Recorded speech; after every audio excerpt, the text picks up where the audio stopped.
अरे महारानी, ओ महारानी, सो रही हो क्या अभी तक? महारानी की जेठानी जोर जोर से चिल्ला रही थी घर के आंगन में खड़े होकर।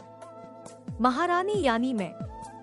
तभी मैं भागती हुई अपने कमरे से निकली और बोली, दीदी आ गई मैं। जेठानी बोली, महारानी तुम्हारा नाम महारानी है, तुम महारानी नहीं हो। मैंने तुम्हें रात में ही समझाया था कि सुबह को जल्दी उठ जाना, तुम्हारी मुंह दिखाई की रस्म है। मैंने बोला कि दीदी रात को नींद ही नहीं आई, जगह नहीं है, और मन में थोड़ा डर था कि सुबह आंख नहीं खुली तो। सीमा दीदी हंसती हुई बोली, महारानी मेरी प्यारी देवरानी, जल्दी से घूंघट कर लो, अगर माँ जी आ गई तो हंगामा हो जाएगा। मैंने घूंघट किया ही था तभी माँ जी वहां आ गई और कड़कड़ाती आवाज में बोली, चलो अब क्या यही गपशप मारती रहोगी तुम दोनों। हमने चलना शुरू ही किया था तभी माँ जी ने सीमा दीदी के कंधे पर हाथ रखा और बोली, पता है ना कहाँ से जाना है और कैसे जाना है। माँ जी ने बोला कि जब भी कोई बड़ा तुम्हारे सामने खड़ा हो तो हमेशा घूंघट में रहना और कम से कम अपने बड़ों के सामने आना, और बिना घूंघट के तो कभी नहीं। सीमा दीदी कुछ बोली ही नहीं, बस अपना सर हिलाकर हाँ बोल दिया। मैंने भी बस अपना सर हाँ में हिलाया। माँ जी के जाने के बाद मैंने पूछा, सीमा दीदी आप तो स्कॉलर हो और इन सब चीजों को कैसे निभाते हो। सीमा दीदी मुस्कुराई और बोली कि मैं थारे जेठ जी से बहुत प्यार करती हूँ, इसलिए अभी तक चुपचाप सब चीजें निभा रही हूँ।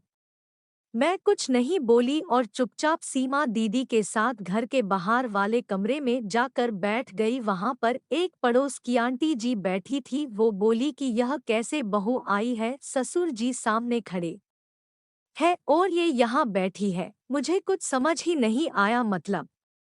सीमा दीदी बोली कि आंटी जी अभी नई बहू है, यहाँ के रीति रिवाज सीखने में थोड़ा समय लगेगा।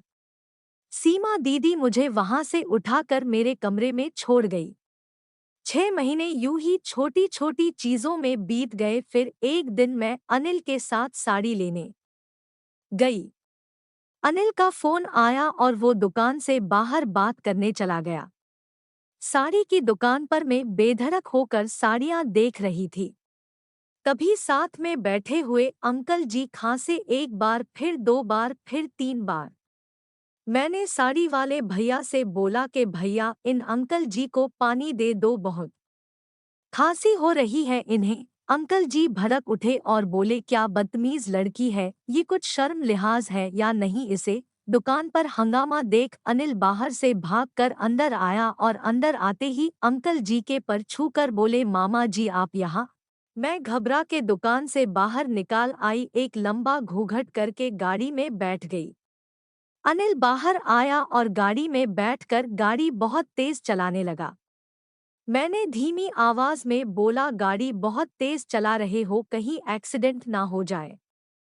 हम घर पहुंचे ही थे तभी माँ जी जोर जोर से चिल्लाते हुए बाहर आई, देखो आ गई ये महारानी साहिबा, खानदान की इज्जत मिट्टी में मिलाकर। तभी सीमा दीदी आई और बोली, माँ जी मेरे शादी को 6 साल हो गए हैं, मैं अभी तक मामा जी को नहीं जानती, ये कैसे जानेगी। माँ जी फिर जोर से चिल्लाई, देखो कैसे चपड़ चपड़ जवान चल रही है इस सीमा की। कभी अनिल सब की बात काटते हुए बोले कि माँ ये दोनों सही बोल रही है, अगर ये हमेशा घूंघट करके रहती है तो ये मामा जी को कैसे पहचानेगी। और माँ आज मामा जी के फोन पर तुमने पूरे घर की शांति को भंग कर दिया है। ये वो ही समाज है जिसने सीता मैया पर भी उंगली उठाई थी। पिताजी और जेठ जी ने भी अपना पक्ष अनिल के साथ ही रखा।